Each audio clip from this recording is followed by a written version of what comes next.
Yes, we're straight into Marvel Contest of Champions news. There's not really much going on, but there are some key stories we've got to go over, like the AQ modifiers that are really kind of, well, tearing through people's enjoyment of Alliance Quest, which is really annoying because it started off so hype with that energy improvement, the energy timers, the increased amount of energy, which has been great because certain players have been, you know, in a matter of just a few hours and just like partway through the day, have already gotten to like section 3, which is amazing and does improve the quality of life stuff, which Kabam obviously said they were going to do. Also, a quick note for me, thanks to those that gave me some kind words, especially because I haven't really been feeling too well. I've had some pretty nasty bug bites which are here, which I won't show you.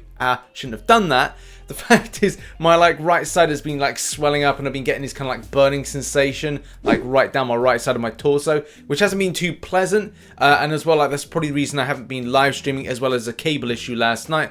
But I've been putting loads of cold packs to there, and obviously that's just a little bit thing about me. Just to say thank you to those that said kind words on the pinned comment on Monday's news. So thanks to those people. Now, I'd love to think, as Tanner said to me, Rich, you'll now turn into Spider-Man, but I don't think that's likely. I'll just be riddled with pain for a little while longer, but it's pretty much gone. In any case, I want to give thank you to those that subscribed through the medium of Patreon and as well through YouTube membership. Thank you very much for continuing that support with the channel and myself. It massively helps out.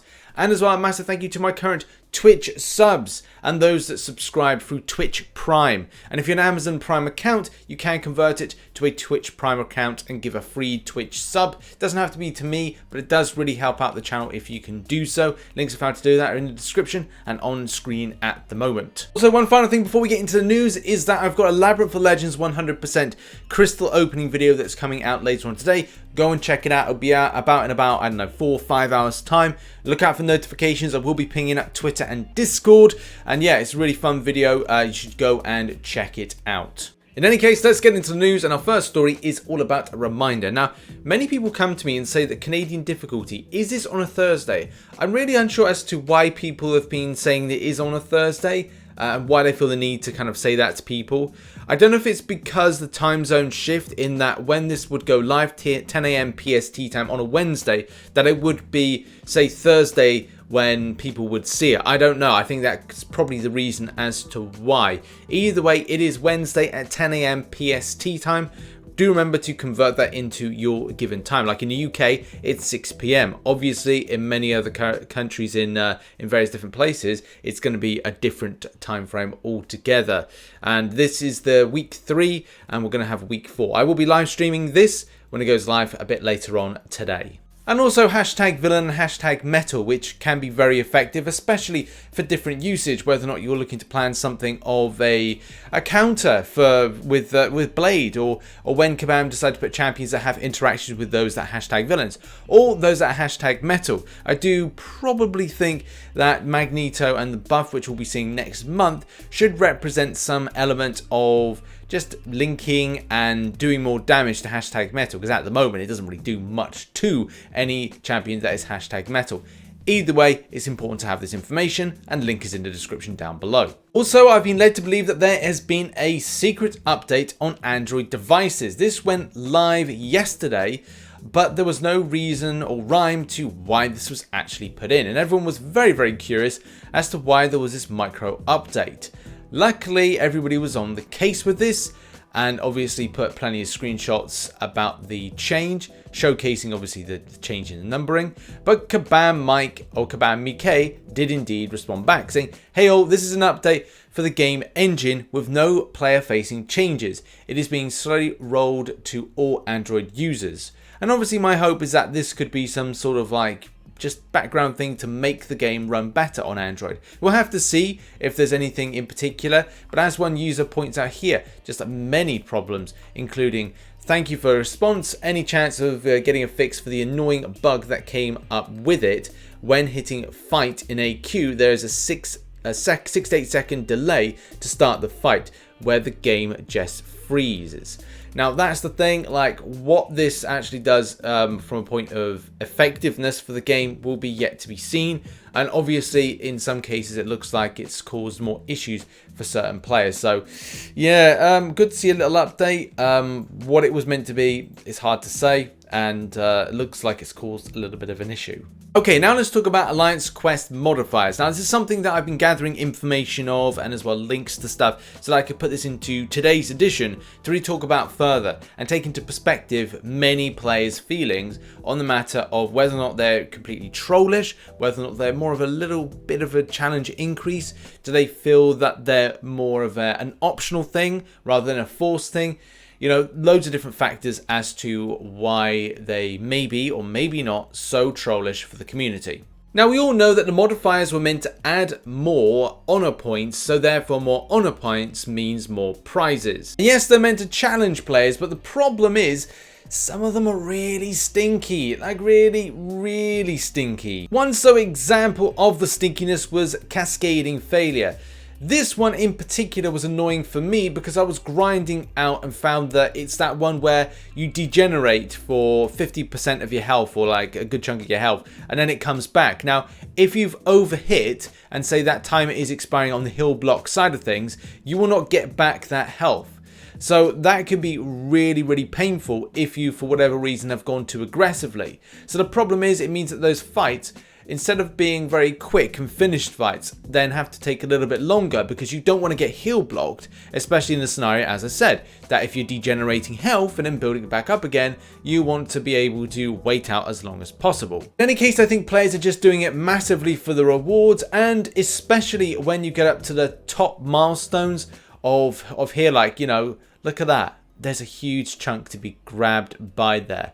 There's 8% in the first bit there, 10% there, 18% total, obviously for the very top alliances for that. But still, kind of like the lower end as well are picking up some good chunks as well. And it does make me quite interested, but is it well worth the grind? Let's have a look at some player feedback. Many players seem to share what I said about the cascade failure, but obviously doing me one better and talking about Scythe Doom, or saith Doom, which, look, you know, that's not nice either. Which the modifier reads like this. So saith Doom, if the attacker is not #Fantastic4, 2 of the following actions are randomly chosen every 17 seconds. Intercept the defender, debuff the defender, use a special attack, and dodge an attack. So I guess all of those things as well.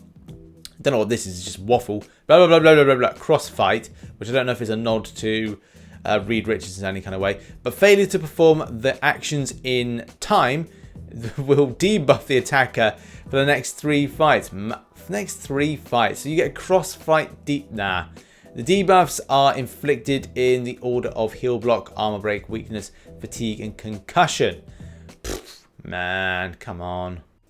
Without going into too much detail, obviously, for player feedback, because obviously player feedback has been the case that we're looking to see change, and it looks like player feedback has now started the process of change. With Kabam Mike saying, hey, we're currently looking at these changes to address a lot of the feedback that we have received, and are still monitoring your feedback for more flags and directions to take AQ modifiers in the future. So basically it's saying that saith Doom is a change timer to 45 seconds. So it increases that time obviously to do those actions, which I guess is better than 17 seconds for one thing. Change heal block to 75% Spectre will not reverse healing, but reduce it. Well, as long as that, well, I don't know if that goes from cross fight, then I guess it's going to be kind of scuffy if that's what they're referring to. Reduce all of other debuffs to 25% potency, kind of helpful. Throw a special attack, use a bar of power. So if you have 2 of them, you can throw a special 2. Change Fantastic Four claws to have 50% potency, only getting 1 prompt. If you have Fantastic Four member on your team, I don't know, kind of. Cascading failure is change heal block to 75% Spectre. It's still an issue, especially if you're looking at the issue of that kind of like node interaction, which I was saying about. So yeah, I don't know. We'll have to see with that. Power to cower. That's another one of the things. The modifiers. Then change stacking power to 0.5% from 1.5%. Guess it's kind of helpful. Max cap to 50% from 75%. Again, kind of helpful. I don't know about some of these new modifiers. They're kind of a bit kind of scuffy. I've seen plenty of players talking about issues when it comes to map 7. And something I can imagine myself and Dan will be talking about in the podcast this weekend is, you know, the implications of this particular scenario. And obviously going down to things that map 7 changes, they're going to be here for those that it affects, which I guess is quite good as well. But I don't know if it's going to be just something that map 7 Alliance Quest is like, it's just built for these kind of mid-season changes. I don't know if it really amplifies and improves. It's just not good. And now on to our final story, which is arena predictions. Now, Deadpool X-Force and Nova. Nova will be quite easy to pinpoint and predict, but when it comes to Deadpool X-Force, this is when it gets trickier. And it gets trickier because this could be a champion down the line that gets buffed.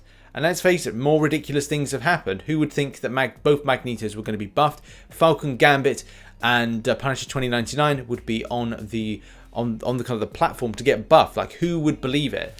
But Deadpool X-Force being one of those champions down the line could be there. So there would be some small value to grinding out for this champion. However, I think people are going to go rather low with this, and I think it's going to be at least about 32 mil. Quite specific, but I think 32 mil will be enough. However, though, I think that we should watch out for Sunday, because I reckon people are going to put in a lot more effort to grab this champion than you might think, and especially to going to go like, right, well, down the line, it could get buffed. Yes, it'll be sitting on your account doing nothing, but it may get buffed down the line.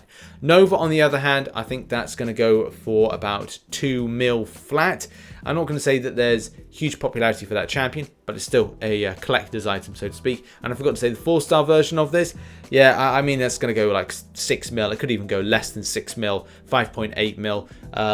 You know, people won't really be grinding for the feature to 4-star that much. But yeah, I reckon that down the line, you might see a buff for this champion. So players might go high with their grind. And that has been the Marvel Contest of Champions news for Wednesday. Thanks for watching. Check out some content up there. Check out some other stuff down there. And as well, do bear in mind, if you have thoughts, put it in the comment section down below about the matters we discussed today in today's news.